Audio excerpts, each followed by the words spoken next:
हरे कृष्ण प्रभु जी, दंडवत प्रणाम।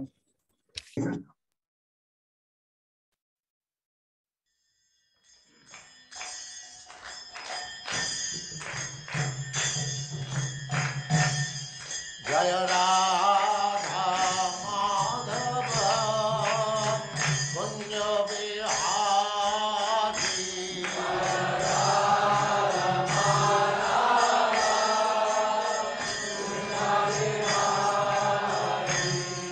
जय राधा माधव कुंज बिहारी,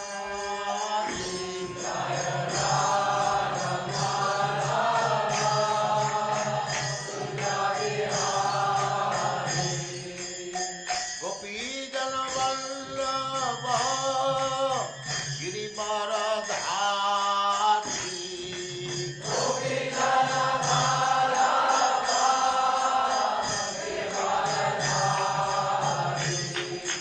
गोपी जन वल्लभ गिरिवरधारी,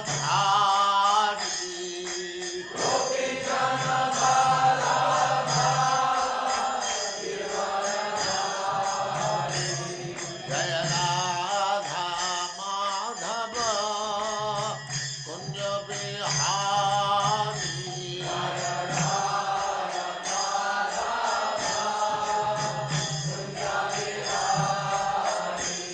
जय राधा माधव कुंज बिहारी,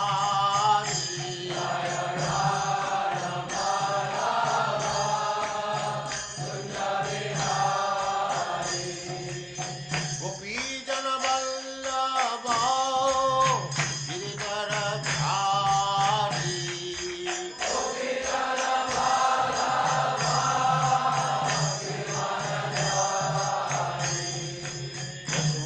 यशोदानंदन ब्रज जन रंजन,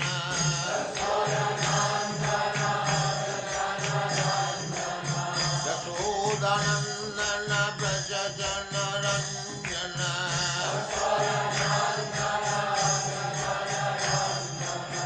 जमुना तीर वनचारी,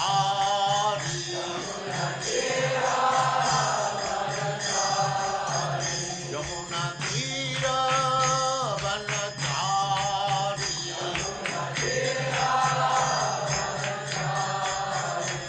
जय राधा माधव कुंज बिहारी,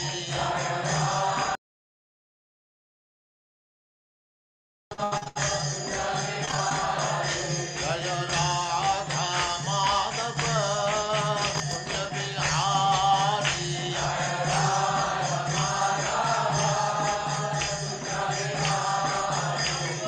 गोपी जन वल्लभ गिरिवरधारी,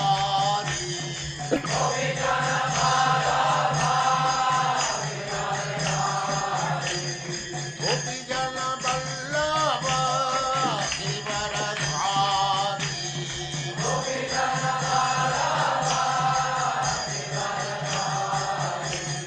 यशोदानंदन ब्रज जन रंजन,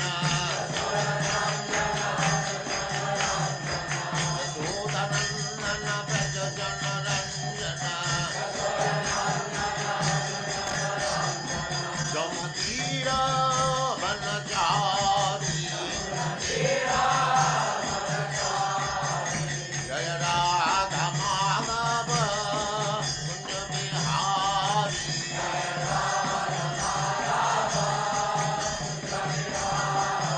जय राधा माधव कुंज बिहारी, ओम नमो भगवते वासुदेवाय। ओम नमो भगवते वासुदेवाय। ओम नमो भगवते वासुदेवाय। ओम नमो भगवते वासुदेवाय। ओम नमो भगवते वासुदेवाय। ओम नमो भगवते वासुदेवाय। नारायणं नमस्कृत्य नारायणं नमस्कृत्य नरं चैव नरोत्तमं नरं चैव नरोत्तमं देवीं सरस्वतीं व्यासं देवीं सरस्वतीं व्यासं ततो जयमुदीरये ततो जयमुदीरये नष्टप्रायेषु भद्रेषु नष्टप्रायेषु भद्रेषु नित्यं भागवत सेवया नित्यं भागवत सेवया भगवते उत्तम श्लोके भगवते उत्तमाश्लोके भक्तिर्भवति नैष्ठिकी भक्तिर्भवति नैष्ठिकी। हरे कृष्ण। आप सबका स्वागत है। प्रभु साष्टांग दंडवत। 31वें श्लोक से आगे बढ़ते हैं। बाहुभ्यो अवर्तत क्षत्रम क्षत्रियः तद अनुव्रतः यो जातः त्रायते वर्णा पौरुषः कंटक्षतात्। बाहुभ्यो अवर्तत क्षत्रम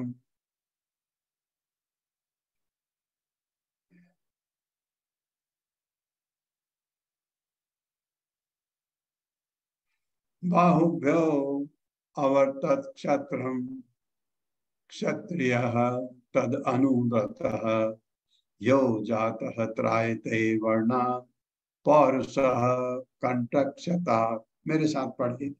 बाहुभ्यो अवर्तत क्षत्रम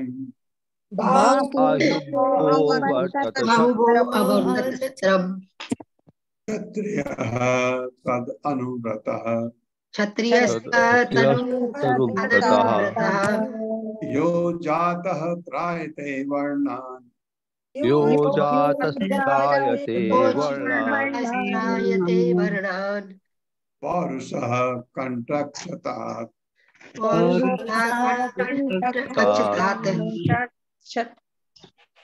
शब्दार्थ है बाहुभ्यः, बाहु से अवर्तत उत्पन्न हुआ क्षत्रम संरक्षण की शक्ति, क्षत्रिय संरक्षण की शक्ति के संदर्भ में तत् वह अनुव्रतः अनुयायी यह जो जाता है ऐसा होता है, त्रायते उद्धार करता है, वर्णन अन्य वृत्तियां, पौरुषः भगवान का प्रतिनिधि, कंटक चोर उचक के जैसे उपद्रवी तत्व, क्षता दुष्टता से।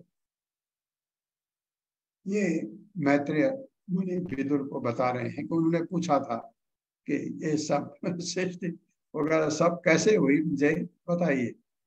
तत्पश्चात विराट रूप की बाहों से, भुजाओं से संरक्षण शक्ति उत्पन्न हुई और ऐसी शक्ति के प्रसंग में समाज का चोर उचक्कों के उत्पातों से रक्षा करने के सिद्धांत का पालन करने से क्षत्रिय भी अस्तित्व में आए। मेरे साथ पढ़िए। तत्पश्चात विराट रूप की बाहों से संरक्षण शक्ति उत्पन्न हुई और ऐसी शक्ति के प्रसंग में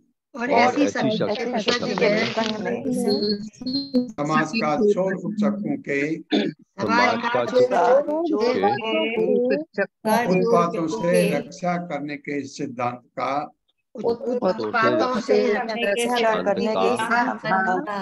पालन करने से क्षत्रिय भी अस्तित्व में आए। तात्पर्य माता जी। हरे कृष्णा संदीप प्रभु जी। हरे कृष्णा प्रभु जी। हरे कृष्णा माता जी। हरे कृष्णा सभी को। तात्पर्य शीला प्रभुपाद के द्वारा। शीला प्रभुपाद की जय। जिस तरह ब्राह्मण दिव्य वैदिक ज्ञान के प्रति विशेष उन्मुखता के फलस्वरूप जाने जाते हैं, उसी तरह क्षत्रिय भी चोर उचक्कों जैसे उपद्रवी तत्वों के समाज की रक्षा करने की शक्ति द्वारा पहचाने जाते हैं। अनुव्रत शब्द सार्थक है। जो व्यक्ति चोर उचक्कों के समाज की रक्षा करके क्षत्रिय सिद्धांतों का पालन करता है वह क्षत्रिय कहलाता है। केवल जन्म से कोई क्षत्रिय नहीं होता। जाति प्रथा की धारणा सदैव गुण पर आधारित होती है, जन्म की योग्यता पर नहीं। जन्म तो ब्राह्म में अवधारणा है, यह वर्णों तथा विभागों का मुख्य लक्षण नहीं है। भगवद गीता में ब्राह्मणों, क्षत्रियों, वैश्यों तथा शूद्रों के गुणों का विशेष रूप से उल्लेख हुआ है और यह समझा जाता है कि किसी समूह विशेष के संबंधित होने के पूर्व ऐसे समस्त गुणों की आवश्यकता होती है। भगवान विष्णु को समस्त वैदिक शास्त्रों में पुरुष कहा गया है।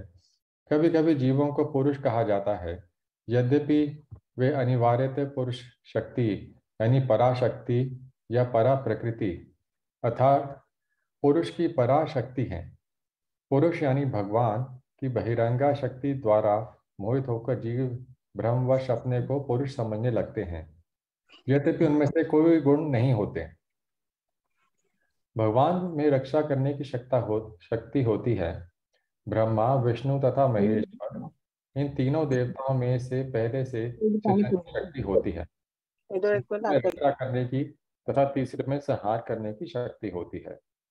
इस श्लोक में पुरुष शब्द सार्थक है, क्योंकि क्षत्रियों से आशा की जाती है कि वे प्रजाओं को अर्थात थल तथा जल में उत्पन्न हुए सबों को संरक्षण प्रदान करने में भगवान पुरुष का प्रतिनिधित्व करेंगे। अतः संरक्षण मनुष्य तथा पशु दोनों के ही निमित्त है।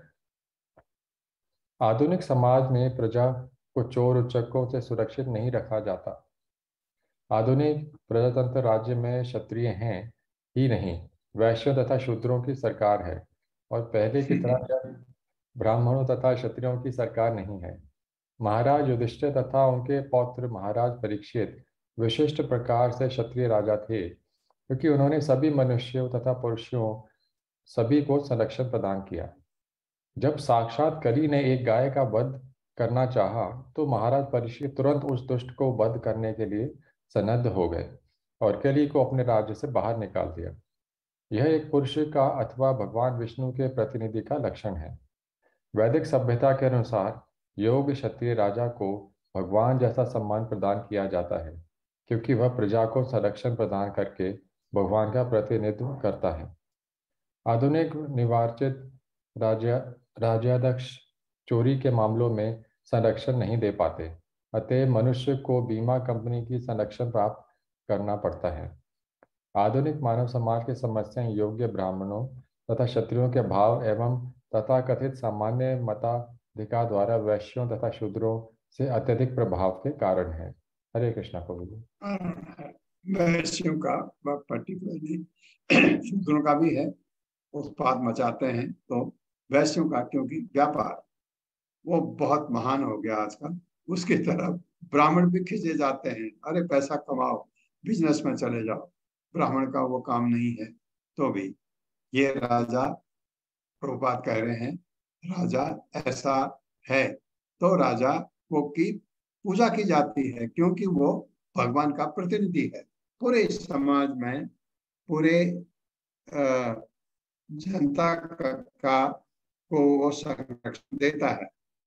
कैसा राजा पूजनीय है? परीक्षित महाराज जैसा, ऐसा राजा जो जनता की रक्षा के लिए कुछ भी चीज दांव पर लगा देता है, ऐसा।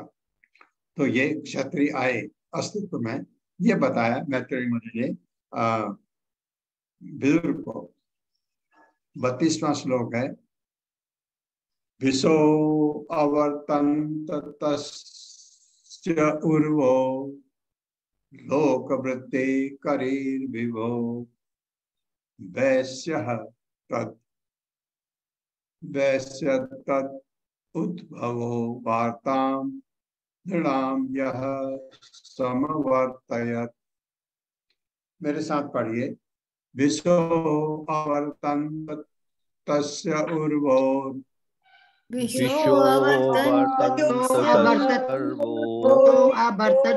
तस्योर्वो लोकः लोकवृत्ति करीर्विभो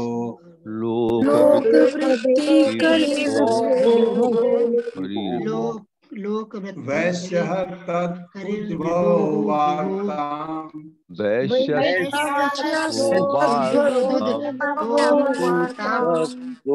वार्ताम् नाम यः समवर्तयत्।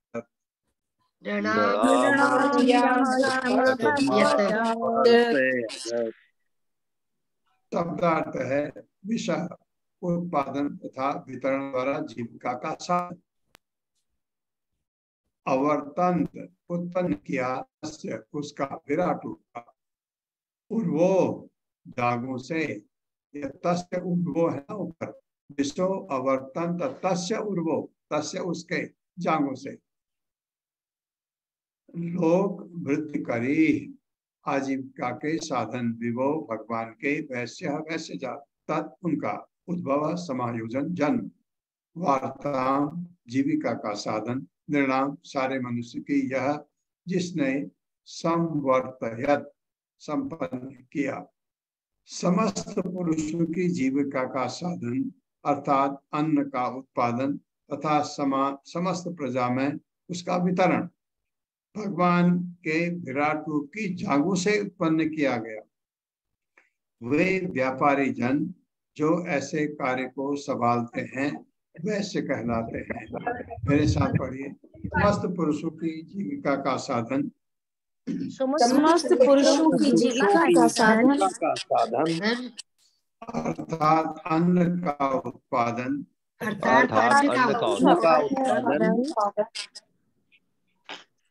तथा समस्त प्रजा में उसका वितरण,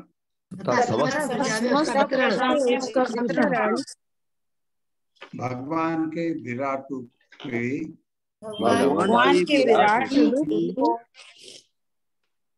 जागों से उत्पन्न किया गया,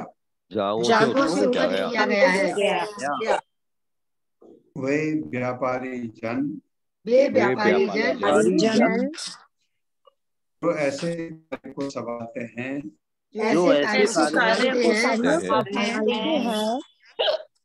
वैश्य कहलाते हैं।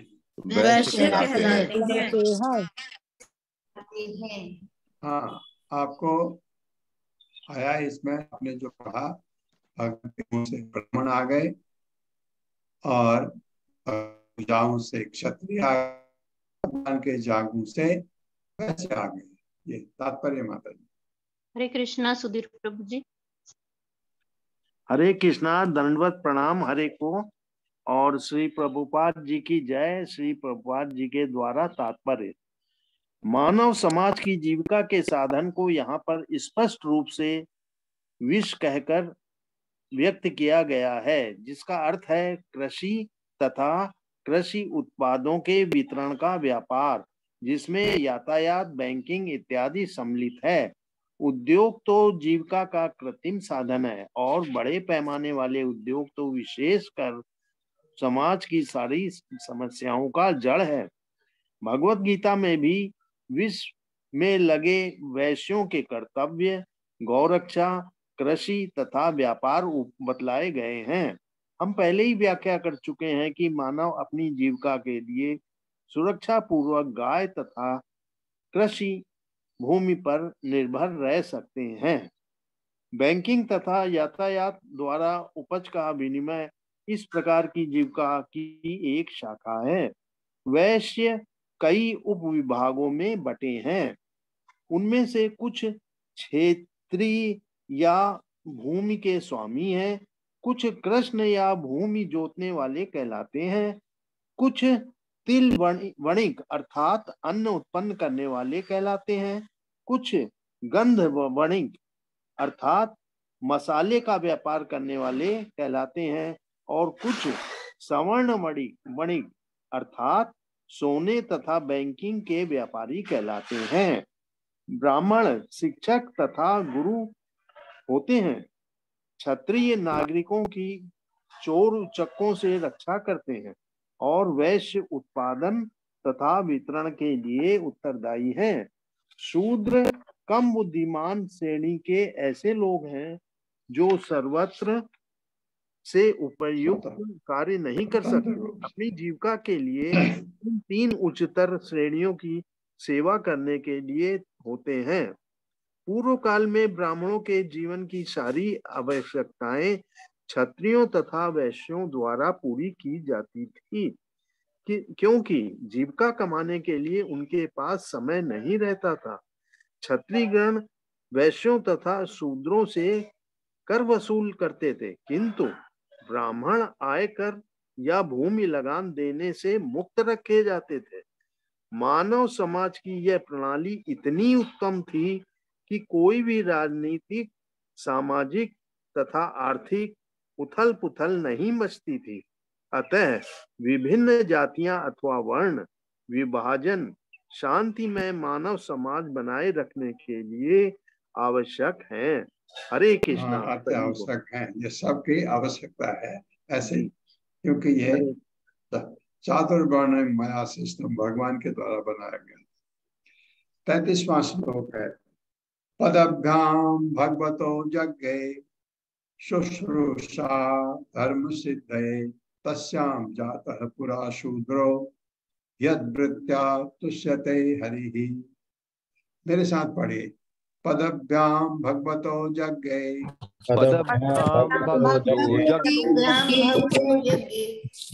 शुश्रूषा धर्म सिद्धये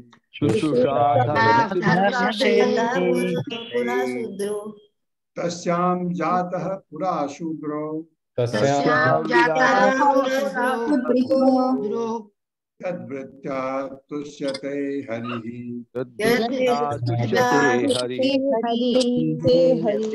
शब्दार्थ है पदभ्याम, पैरों से। अब शूद्रों की बारी है ना। पदभ्याम, पैरों से भगवतः, भगवान के यज्ञ प्रकट हुआ, शुश्रूषा सेवा, शुश्रूषा कहते हैं सेवा को। एक आपने शब्द सुना होगा, सेवा शुश्रूषा कर रहे हैं ना, कहते हैं, यह है शुश्रूषा, संस्कृत का वर्ड है। सेवा धर्म वृत्ति पर कार्य सिद्ध है के हेतु तस्याम, उसमें जातः उत्पन्न हुआ, पुरा प्राचीन काल में, शूद्र सेवक, यद वृत्त्या वृत्ति जिससे तुष्यते तुष्ट होता है, हरि भगवान। तत्पश्चात धार्मिक कार्य पूरा करने के लिए भगवान के पैरों से सेवा प्रकट हुई। पैरों पर शूद्र स्थित होते हैं जो सेवा द्वारा भगवान को तुष्ट करते हैं। वो सेवा शूद्र सीधे भगवान की तो नहीं करते, किसकी सेवा करते हैं? जो भगवान की सेवा करते हैं। ब्राह्मण ब्राह्मण की सेवा करते हैं, क्षत्रिय जो समाज की सेवा करते हैं भगवान के प्रतिनिधि के रूप में, वैश्य जो भगवान के प्रतिनिधि के रूप में कृषि और गोरक्षा का भार संभालते हैं, उनकी सेवा करते हैं, तो भगवान की सीधे सेवा हो गई। मेरे साथ पढ़िए, तत्पश्चात धार्मिक कार्य पूरा करने के लिए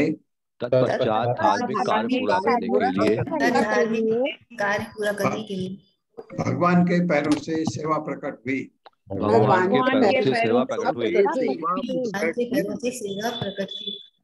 पैरों पर शूद्र स्थित होते हैं, जो सेवा द्वारा भगवान को तुष्ट करते हैं, जो सेवा द्वारा भगवान तात्पर्य माता जी। हरे कृष्णा संतोषी गुप्ता माता जी।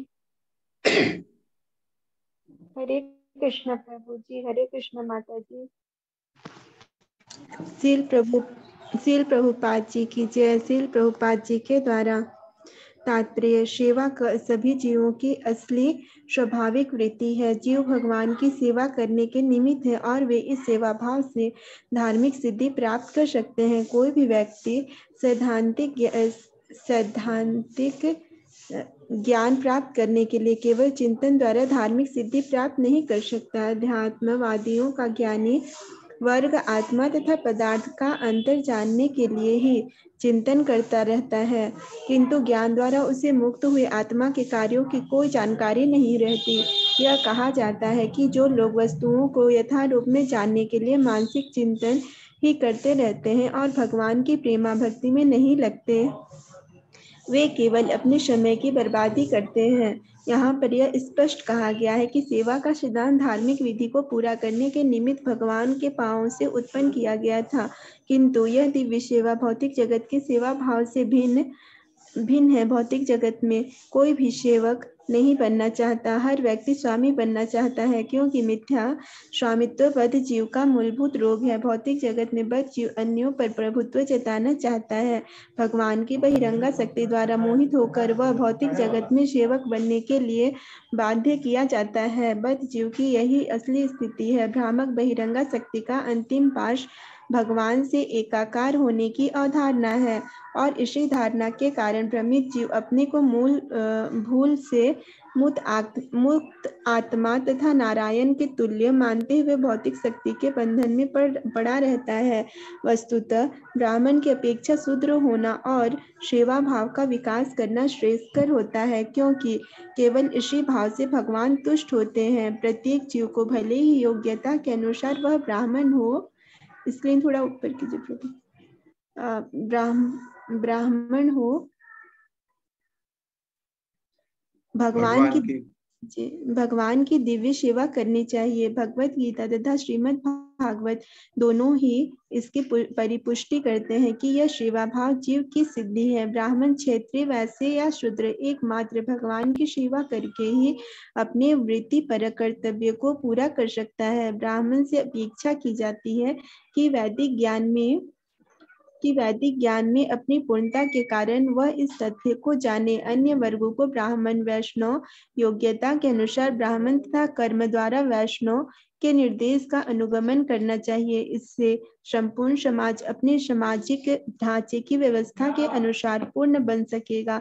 अव्यवस्थित समाज ना तो समाज के सदस्यों को ना ही भगवान को तुष्ट कर सकता है। यदि कोई पूर्ण ब्राह्मण, क्षत्रिय, वैश्य या शूद्र ना भी हो, किंतु यदि वह अपने सामाजिक पद की सिद्धि की परवाह न करते हुए भगवान की सेवा करता है, तो वह भगवान के प्रति केवल भाव उत्पन्न करके पूर्ण मानव बन जाता है। हरे कृष्ण प्रभु जी। हरे कृष्ण। ये कहा गया, ये स्वभाव है, हर एक स्वामी बनना चाहता है इस भौतिक जगत में, क्योंकि ऐसा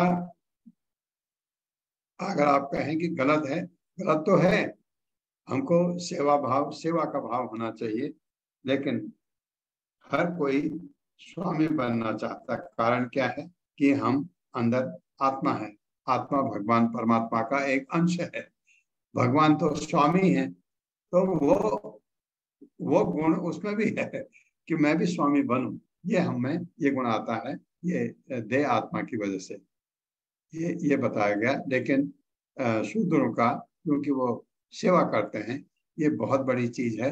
वो अब तो ऐसा रह नहीं गया, लेकिन पहले ऐसा था। शूद्र तीनों वर्गों की सेवा करके अपना जीविकोपार्जन करते हैं, और अब तो बिल्कुल ही प्रजातंत्र हो गया है, सब बराबर ऐसे देखते हैं। तो ये प्रभुपाद कहते हैं वो सिस्टम ज्यादा अच्छा था।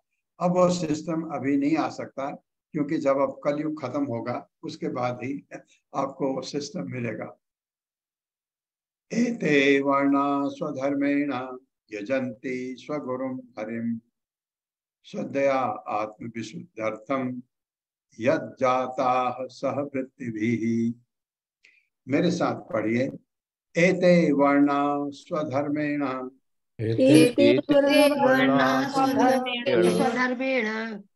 यजन्ति स्वगुरुं हरिं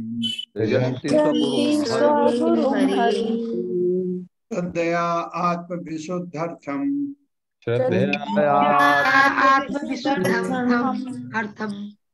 यज्जाताः सहवृत्तिभिः। शब्दार्थ है, एते ये सारे वर्ण समाज की श्रेणियां स्वधर्मेण अपने अपने वृत्तिपरक कर्तव्य द्वारा यजन पूजा करते हैं, स्वगुरु अपने गुरु हरिम भगवान को श्रद्धा तथा भक्ति पूर्वक आत्मा विशुद्धि अर्थम शुद्ध करने के लिए यत जिससे जाता उत्पन्न सह के साथ वृत्तिपरक कर्तव्य। ये भिन्न भिन्न समस्त सामाजिक विभाग अपने अपने वृत्तिपरक कर्तव्यों तथा जीवन परिस्थितियों के साथ पूर्ण पुरुषोत्तम भगवान से उत्पन्न होते हैं। इस तरह अबद्ध जीवन तथा आत्म साक्षात्कार के लिए मनुष्य को गुरु के निर्देशानुसार परम प्रभु की पूजा करनी होती है। मेरे साथ पढ़िए, ये भिन्न भिन्न समस्त सामाजिक विभाग अपने अपने वृत्तिपरक कर्तव्यों अपने अपने कर्तव्यों तथा जीवन परिस्थितियों के साथ तथा जीवन परिस्थितियों के साथ जीवन पूर्ण परिस्थितियों पुरुषोत्तम के भगवान साथ से उत्पन्न होते हैं। पूर्ण पुरुषोत्तम भगवान से उत्पन्न होते हैं। इस तरह अबद्ध जीवन इस तरह अबद्ध जीवन तथा आत्म साक्षात्कार के लिए तथा आत्म साक्षात्कार के लिए मनुष्य को गुरु के निर्देशानुसार मनुष्य को परम प्रभु की पूजा करनी होती है। की पूजा करनी होती है। तात्पर्य माता जी। हरे कृष्णा सुमन अग्रवाल माता जी। हरे कृष्णा प्रभु जी, धन्यवाद प्रणाम। तात्पर्य श्रील प्रभुपाद जी की जय। श्रील प्रभुपाद जी के द्वारा चूंकि सारे जीव भगवान के विराट रूप के शरीर के पृथक पृथक भागों से उत्पन्न हुए हैं, अतएव संपूर्ण ब्रह्मांड के समस्त भागों के जीवों को परम शरीर का नित्य सेवक माना जाता है। हमारे अपने शरीर का प्रत्येक भाग यथा मुंह, हाथ, जांघ तथा पांव संपूर्ण शरीर की सेवा करने के लिए होते हैं। यही उनकी स्वाभाविक स्थिति है। मानवेतर जीवन में जीवों को स्वाभाविक स्थिति की चेतना नहीं होती, किंतु मनुष्य जीवन में उससे आशा की जाती है कि वे वर्ण प्रणाली के माध्यम से इसे जाने। जैसा कि ऊपर उल्लेख हुआ है, समाज के समस्त वर्णों का गुरु ब्राह्मण होता है। अतः ब्राह्मण संस्कृति, जिसकी पराकाष्ठा भगवान की दिव्य सेवा है, आत्मा की शुद्धि के लिए आधारभूत सिद्धांत है। बद्ध जीवन में आत्मा को ऐसा प्रतीत होता है कि वह ब्रह्मांड का स्वामी बन सकता है, और इस भ्रांत धारणा का अंतिम बिंदु यह है कि वह अपने को ब्रह्म सोचने लगता है। मूर्ख बद्ध जीवात्मा इस बात पर ध्यान नहीं देता कि ब्रह्म कभी माया द्वारा बद्ध नहीं हो सकता। यदि ब्रह्म माया द्वारा बद्ध हो जाए तो फिर उसकी सर्वोच्चता कहाँ रही? इस दशा में माया सर्वोच्च होगी, इसलिए जीव कभी सर्वोच्च नहीं हो सकते, क्योंकि वे बद्ध हैं। इस श्लोक में बद्ध आत्मा की वास्तविक स्थिति बतलाई गई है। 3 गुणों में भौतिक प्रकृति से संपर्क के कारण सारे बद्ध जीव अशुद्ध होते हैं। इसलिए ऐसे प्रमाणिक गुरु के पथ प्रदर्शन के अंतर्गत उन्हें अपने को शुद्ध बनाना आवश्यक होता है, जो अपनी योग्यता से न केवल ब्राह्मण हो अपितु वैष्णव भी। यहाँ पर आत्मशुद्धि की जिस एकमात्र विधि का उल्लेख हुआ है, वह मान्य विधि के अंतर्गत प्रमाणिक गुरु के पथ प्रदर्शन में भगवान की पूजा करना है। यही शुद्धि की स्वाभाविक स्थिति है, विधि है, और अन्य किसी विधि की प्रमाणिक होने के रूप में संस्तुति नहीं की गई है। शुद्धि की अन्य विधियां जीवन की इस अवस्था तक पहुंचने में सहायक बन सकती है, किंतु वास्तविक सिद्धि प्राप्त करने के पूर्व मनुष्य को इस अंतिम बिंदु तक आना होता है। भगवत गीता 7.19 में इस सत्यता की पुष्टि निम्नवत हुई है। बहुनाम जन्मना बनते ज्ञानवान माम प्रवर्तते वासुदेवा संविति सा महात्मा सुदुर्लभः।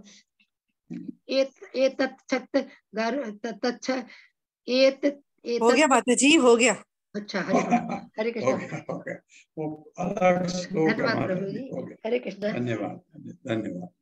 ये जो विधियां हैं ऐसे बताया, ब्राह्मण बताता है, और सभी को एक अपने को शुद्ध करके कैसे भगवान की पूजा करनी होती है।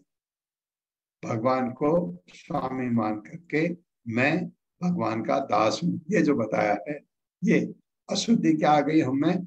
हम अपने को ही भगवान मानने लगते हैं, ये स्वामी बनना चाहते हैं।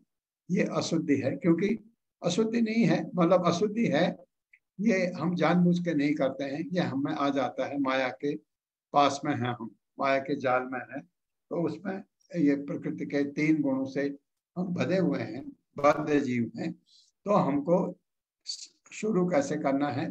भगवत भक्ति करके। ये पूरा बार बार प्रभुपाद बताते हैं कि आप मानसिक चिंतन से आप सब समझ भी गए, कोई फायदा नहीं, वो कहते समय की बर्बादी है। अल्टीमेटली आपको भगवान की भक्ति करनी होती है। भगवान की भक्ति करके चारों वर्णों में से को सबको भगवान की भक्ति करनी होती है। ये भक्ति ब्राह्मण बता सकता है, क्योंकि वो गुरु है, उसको ज्ञान है इस चीज का। ये इसलिए अब यहाँ पर ब्राह्मण गुरु हो, हम जो बात कर रहे हैं अभी, हम प्रभुपाद को सुन रहे हैं, ब्राह्मण को हमारा गुरु ब्राह्मण होना चाहिए? बिल्कुल नहीं। हमारा गुरु वैष्णव होना चाहिए, क्योंकि वैष्णव में कोई भी अशुद्धि नहीं होती, ब्राह्मण में होती है। क्यों?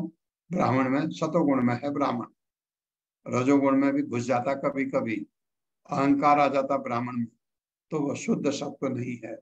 शुद्ध सत्व कहाँ है? वैष्णव में। इसलिए हमको गुरु चाहिए वैष्णव। क्यों? क्योंकि हम इस भौतिक जगत में नहीं रहना चाहते, तो हमको ब्राह्मण नहीं ले जा सकता।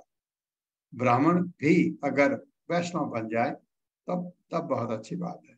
इसलिए कृष्ण भावनामृत में ब्राह्मण बनने की कोई स्तुति नहीं की जाती है। ब्राह्मण हाँ, क्योंकि हम तमोगुण में है, रजोगुण में है, सतोगुण से हम भगवान को जान सकते हैं। इसलिए अभी हम हैं सतोगुणी हैं 1 घंटे के लिए। इस गुण से हमको पता है हमको हटना है, हमको जाना है शुद्ध सत्व में, तब भगवान के पास जाने की हमारा मौका, हमको अवसर मिलता है। बहुनाम जन्म नाम अंते ज्ञानवान माम प्रपद्यते वासुदेवः सर्वमिति स महात्मा सुदुर्लभः। बहुत बहुनाम जन्म नाम अंते, करोड़ों लाख अरबों जन्म ले चुके हैं हम, लेकिन अब उसके बाद अगर आपको ज्ञानवान मां प्रपद्यते, मेरी पूजा करते हैं जो जिनको समझ है, ज्ञानवान वासुदेव सर्वमिति, वासुदेव सर्व सब यही हैं, ये समझने उसको आ जाता है, सब महात्मा सुदुर्लभ। तो आप लोग महात्मा बनने वाले हैं, क्योंकि आपको ये समझ आ गया कि अब बहुत हो गया बहुत घूम ले हम 84 लाख में, अब भगवान के घर, भगवान का घर नहीं, भगवान कहते हैं तुम्हारा घर है। भगवान इतने को कोशिश करते हैं, बार बार सृष्टि करते हैं, हमको समझ आए, बार बार व्यासदेव से कहते हैं कि आप ग्रंथ लिखो, जनता को मेरे पास आने में सहूलियत होगी। ये भगवान करते हैं हमारे लिए। 35वां श्लोक।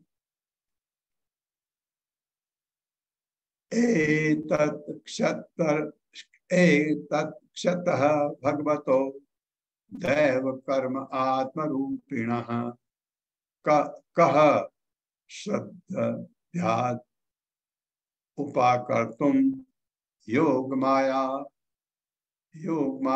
बलोदयम्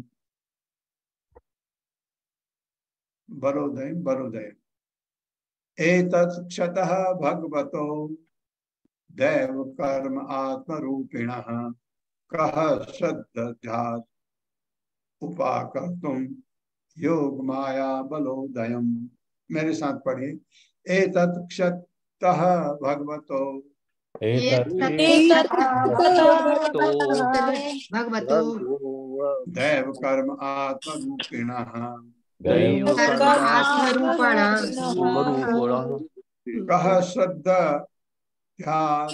कः श्रद्धात् उपाकर्तुं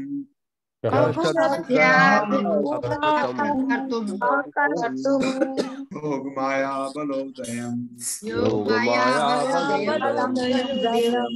शब्दार्थ है एतत् यह क्षतः, हे विदुर, भगवतः भगवान का, दैव कर्म आत्मरूपिणः विराट रूप के दिव्य कर्म, काल तथा प्रकृति का, कह और कौन, शुद्ध ध्यान आकांक्षा कर सकता है, उपाकर्तुम समग्र रूप में मापने के लिए, योग माया अंतरंगा शक्ति के बलोदयम बल द्वारा प्रकट। हे विदुर, पूर्ण पुरुषोत्तम भगवान की अंतरंगा शक्ति द्वारा प्रकट किए गए विराट रूप के दिव्य काल, कर्म तथा शक्ति को भला कौन माप सकता है या उसका आकलन कर सकता है। मेरे साथ पढ़िए। हे विदुर, पूर्ण पुरुषोत्तम भगवान की अंतरंगा शक्ति द्वारा प्रकट किए गए विराट रूप के दिव्य काल, कर्म तथा शक्ति को त्रिकाल कर्म तथा शक्ति को भला कौन माप सकता है? भला कौन माप सकता है? क्या उसका आकलन कर सकता है? या उसका आकलन कर सकता है? या उसका आकलन कर सकता है? तात्पर्य माता जी। हरे कृष्णा शकुंतला पवार माता जी। हरे कृष्णा माता जी। हरे कृष्णा प्रभु जी। श्री श्रील प्रभुपाद जी की जय। तात्पर्य श्री श्रील प्रभुपाद जी के द्वारा कुपमंडूक दार्शनिक भगवान की अंतरंगा शक्ति योग माया द्वारा प्रदर्शित विराट रूप के विषय में मानसिक चिंतन करते रहें, किंतु वस्तुतः कोई भी ऐसे विशाल प्रदर्शन को माप नहीं सकता। भगवत गीता के 11वें अध्याय के 16वें श्लोक में भगवान के मान्य भक्त अर्जुन ने कहा, अनेक बाहुदर वक्त्र नेत्रम पश्यामि त्वाम सर्वतो अनंत रूपम नान्तम न मध्यम न पुनस्तवादिम पश्यामि विश्वेश्वर विश्वरूपम। हे विश्वेश्वर, हे विश्वरूप, हे ब्रह्मांड के स्वामी, मैं सभी दिशाओं में असंख्य हाथ, शरीर, मुख तथा आंखें देख रहा हूँ और वे सभी अनंत है। मैं इस रूप का ना तो अंत पा सकता हूँ, ना मध्य, ना ही आदि। भगवत गीता विशेष रूप से अर्जुन से कही गई थी और उसके अनुरोध पर उसके समक्ष विश्व रूप दिखलाया गया था। उसे इस विश्व रूप को देखने के लिए विशेष आंखें प्रदान की गई थी। इस तरह यद्यपि वह भगवान के असंख्य हाथ तथा मुख देख सका, किंतु वह पूर्ण रूपेण उनका दर्शन नहीं कर सका। जब अर्जुन भगवान की शक्ति के माप का अनुमान लगाने में असमर्थ रहा, तो भला कौन ऐसा कर सकता है? हाँ, कोई कूपमंडूक दार्शनिक की तरह भ्रांत अनुमान करने में लगा रह सकता है। कूपमंडूक दार्शनिक 3 वर्ग फुट आकार वाले कुएं के अपने अनुभव के आधार पर प्रशांत महासागर की लंबाई चौड़ाई का अनुमान लगाना चाहता था। अतः वह प्रशांत महासागर जितना विशाल होने के लिए गर्भ से फूलने लगा, किंतु अंत में उसका शरीर फट गया और इस विधि से वह मर गया। यह वृत्तांत उस मानसिक दार्शनिक पर भी लागू होता है जो भगवान की बहिरंगा शक्ति की माया के अधीन परमेश्वर की लंबाई चौड़ाई का अनुमान लगाने में उलझा रहता है। सर्वोत्तम मार्ग यही है कि भगवान का शांत एवं विनीत भक्त बना जाए, प्रामाणिक गुरु से भगवान के विषय में सुनने का प्रयास किया जाए, जैसा कि पिछले श्लोक में सुझाव दिया गया है। दिव्य प्रेमा भक्ति में भगवान की सेवा की जाए। हरे कृष्णा माता जी। हरे कृष्णा प्रभु जी। हरे कृष्णा माता जी। दंडवत प्रणाम। ये बहुत अच्छा लिखा है प्रभुपाद ने, क्योंकि इसमें समय की बड़ी बर्बादी है कि अगर आप चाहें, हाँ ये कैसे था, ये आया, ये ऐसे हुआ, ये ऐसे हुआ, तो ये होना चाहिए, ये कौन सा दिमाग है मेरा? भौतिक दिमाग भगवान के लिए काम का नहीं है। तो सबसे अच्छा क्या है, समय की बर्बादी न हो, आप भगवान की भक्ति में लगें और एक प्रामाणिक गुरु के शरण में जाएं, वो जैसा बताएं वैसा करें। ये है समय का सदुपयोग। आपने कहा नहीं, मैंने वहां ये पढ़ा था, मैंने उधर ये पढ़ा था, मैंने उधर ये पढ़ा था। बहुत सारे लोग समय की बर्बादी है। भगवत गीता भागवतम पढ़िए, भगवान पर श्रद्धा रखिए और प्रामाणिक गुरु के शरण अपना इस जीवन को सुधारिए। 36वां श्लोक है, तथापि कीर्तया अंगः कीर्तयामि अंगः यथा श्रुतं कीर्तिं हरे स्वां सत्कर्तुं गिरम् अन्याभिधासते। मेरे साथ पढ़िए, तथापि कीर्तयामि अंगः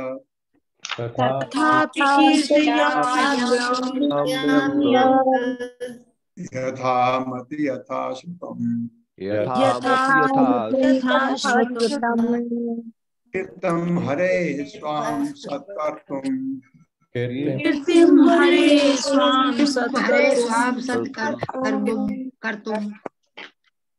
घिरम अन्याभिधा असतीम घिरम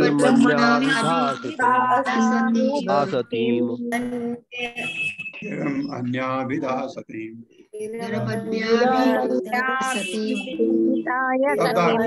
तथा इसलिए अपि यद्यपि ऐसा है कीर्तयामि मैं वर्णन करता हूँ अंग हे विदुर। विदुर के नाम क्या क्या है? यथा जिस तरह मति बुद्धि यथा जिस तरह श्रुतम सुना हुआ कीर्तन यश हरे भगवान का स्वाम निजी सत कर तुम शुद्ध करने हेतु गिरम वाणी अन्या विदा अन्यथा असत्य अपवित्र। कितना अच्छा मैत्रेय मुनि बोल रहे हैं। अपनी असमर्थता के बावजूद मैं अपने गुरु से जो कुछ सुन सका हूं, असमर्थता के बावजूद अपने को समर्थ कभी भगवान का भक्त कहता ही नहीं, तथा जितना आत्मसात कर सका हूं, जितना मेरे अंदर आ गया है समझ सका हूं, उसे अब शुद्ध वाणी द्वारा भगवान के वर्णन में लगा रहा हूं। अन्यथा मेरी वाक शक्ति अपवित्र बनी रहेगी। अगर ये मुंह हमारा भगवान का नाम लेने नहीं ले सकता तो ये मुंह तो सड़ा हुआ है, ये जीभ सड़ी हुई है। अगर हम हमारे मुंह से भगवान का नाम नहीं आता, ये भी यही कह रहे हैं। मैत्रेय इतने महान ऋषि कह रहे हैं अन्यथा मेरी वाक शक्ति अपवित्र बनी रहेगी। मेरे साथ पढ़िए। अपनी असमर्थता के बावजूद मैं अपने गुरु से जो कुछ सुन चुक सका हूँ, अपने गुरु से जो कुछ सुन सका हूँ तथा जितना आत्मसात कर सका हूँ, उसे अब शुद्ध वाणी द्वारा भगवान की महिमा के वर्णन में लगा रहा हूँ। भगवान की महिमा के वर्णन में लगा रहा हूँ। अन्यथा मेरी वाक शक्ति अपवित्र बनी रहेगी। तात्पर्य। हरे कृष्णा प्रभा भारद्वाज माता जी। हरे कृष्ण प्रभु जी, हरे कृष्ण माता जी। इस तात्पर्य श्रील प्रभुपाद की जय। श्रील प्रभुपाद के द्वारा बद्ध आत्मा की शुद्धि के लिए उसकी चेतना की शुद्धि आवश्यक है। चेतना की उपस्थिति से दिव्य आत्मा की उपस्थिति की पुष्टि होती है, और ज्यों ही चेतना शरीर को त्याग देती है त्यों ही शरीर निष्क्रिय हो जाता है। अतः चेतना की अनुभूति कार्यों से होती है। प्रत्यक्षवादी दार्शनिकों द्वारा प्रस्तुत किया जाने वाला यह सिद्धांत कि चेतना निष्क्रिय अवस्था में रह सकती है, उनके अल्प ज्ञान का प्रमाण है। शुद्ध चेतना के कार्य कलापों को रोककर किसी को भी अपवित्र नहीं बनना चाहिए। यदि शुद्ध चेतना के कार्यकलापों को रोका जाता है तो निश्चित ही सचेत जीवन शक्ति अन्य प्रकार से व्यस्त हो जाएगी, क्योंकि जब तक व्यस्त न हो चेतना का कोई अर्थ नहीं होता। चेतना क्षण भर भी शांत नहीं रह सकती। जब शरीर कार्य नहीं करता होता है जो चेतना स्वप्नों के रूप में कार्य करती है। अचेतनता कृत्रिम है। बाह्य प्रेरणा से यह सीमित अवधि तक रहती है, किंतु जब दवा का नशा उतरता है तो वह मनुष्य जग जाता है, तो चेतना फिर से सही ढंग से कार्य करने लगती है। मैत्रेय का कथन है कि अपवित्र सचेतन कार्यकलापों से बचने के लिए वे भगवान की अनंत कीर्ति का वर्णन करने का प्रयास कर रहे थे। यद्यपि उनको ठीक से वर्णित कर पाने की सामर्थ्य उनमें नहीं थी। भगवान की कीर्ति का गायन किसी शोध का परिणाम नहीं है, अपितु गुरुमुख से विनीत भाव से सुनने का परिणाम है। अपने गुरु से जो कुछ सुना हुआ रहता है उसे पूर्ण रूप से दोहरा पाना भी संभव नहीं है, किंतु भरसक प्रयास करके यथासंभव कुछ न कुछ वर्णन किया जा सकता है। इससे कोई अंतर नहीं पड़ता। एक सेकंड प्रभु जी, कहाँ गया? ऊपर से 7वीं लाइन, 5वीं लाइन, ऊपर से 5वीं लाइन। किंतु भरसक प्रयास करके यथासंभव कुछ न कुछ वर्णन किया जा सकता है। इससे कोई अंतर नहीं पड़ता कि भगवान की महिमा का वर्णन पूरी तरह हुआ या नहीं। मनुष्य को मनसा वाचा कर्मणा भगवान की दिव्य महिमा के गायन का प्रयास करना चाहिए, अन्यथा ऐसे कार्यकलाप अपवित्र तथा अशुद्ध बने रहेंगे। बद्ध जीव के जीवन, मन तथा वाणी को भगवान की सेवा में लगाने की विधि से ही शुद्ध बनाया जा सकता है।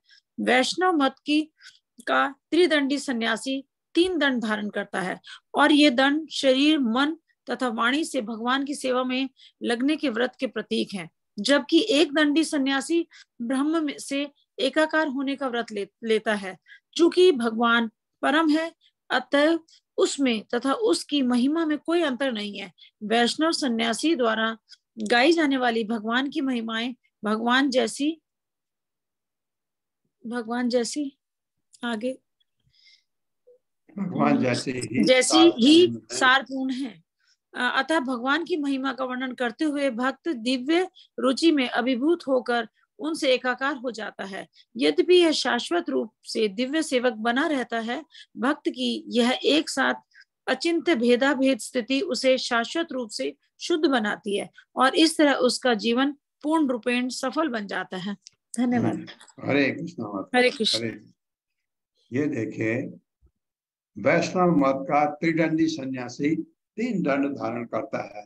3 दंड होते हैं जो बधे होते हैं, और ये दंड शरीर, मन तथा वाणी से भगवान की सेवा करने के व्रत के प्रतीक है। वो व्रत ले चुका है, क्या? शरीर से, मन से, वाणी से भगवान की सेवा करेगा। तो यहाँ वाणी की बात हो रही है, जो मैत्रेय मुनि बोल रहे हैं कि मैंने जो किया है यह अपने वाणी को पवित्र करने की कोशिश कर रहे हैं। और वहां विदुर अपने कानों को शुद्ध बना रहे भगवान की लीलाओं को सुनने के लिए। सब कुछ उन्होंने ऐसे प्रश्न किए जो हम सबके लिए बहुत उपयोगी हैं। विदुर ने ये सवाल किए, मुझे फिर बताओ।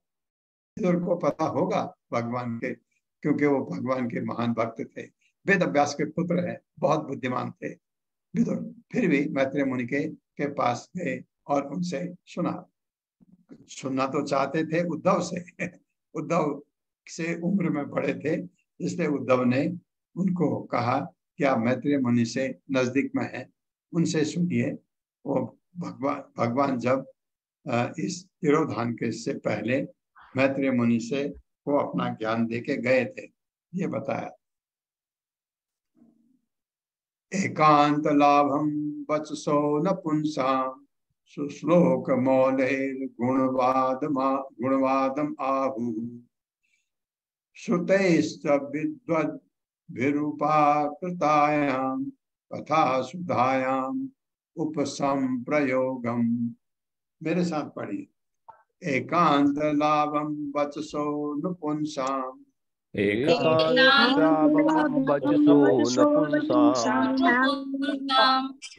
श्लोक मौलेर गुणवादम आहु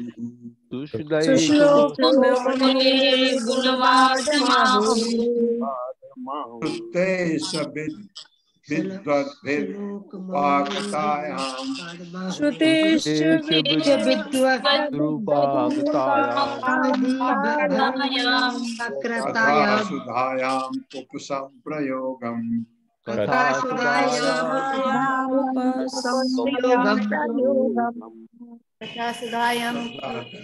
एक अंत बेजो लाभम लाभ वचसः विवेचना द्वारा नुपुंसाम परम पुरुष के बाद सुश्लोक पवित्र मौले कार्यकलाप गुणवादम गुणगान आहु ऐसा कहा जाता है।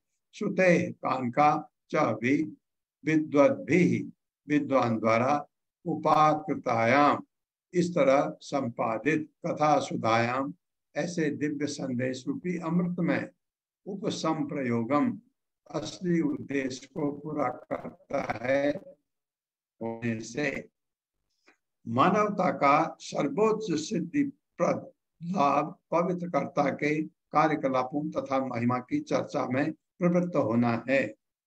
ये है सर्वोच्च सिद्धि प्रद।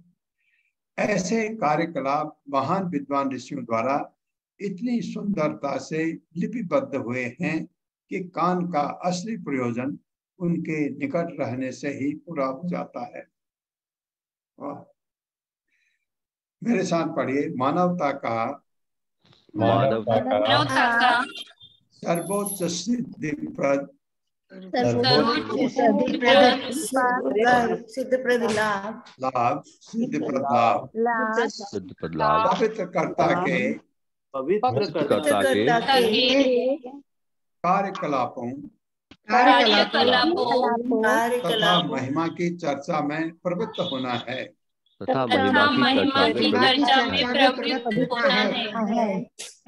ऐसे कार्यकलाप महान विद्वान ऋषियों द्वारा इतनी सुंदरता से लिपिबद्ध हुए हैं